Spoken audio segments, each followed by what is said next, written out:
রহিম। কতক দোয়ার বরকতে দুশ্চিন্তা দূর হয় এবং ঋণ পরিশোধ হয়।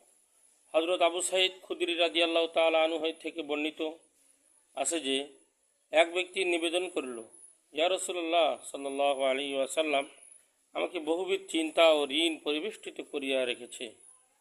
তিনি ইরশাদ করিলেন, তোমাকে কি এমন কথা শিখিয়ে দেব না যা পড়লে আল্লাহ তাআলা তোমার সমস্ত দুশ্চিন্তা দূর করে দিবেন এবং তোমার ঋণও পরিশোধ করে দিবেন? সে ব্যক্তি বলল, খুব ভালো হয়। তিনি বললেন, সকাল সন্ধ্যায় দোয়া পড়বে, আল্লাহুম্মা ইন্নী আউযু বিকা মিনাল হাম্মি ওয়াল হুজনি ওয়া আউযু বিকা মিনাল আজজি ওয়াল কাসালি ওয়া আউযু বিকা মিনাল জুবনি ওয়াল বুখলি ওয়া আউযু বিকা মিনাল গলাবাতিদ দাইন ওয়া কাহরির রিজাল। সেই ব্যক্তির বক্তব্য এই যে আমি তাই করলাম, ফলে আমার সমস্ত দুশ্চিন্তা দূর হলো এবং ঋণও পরিশোধ হলো।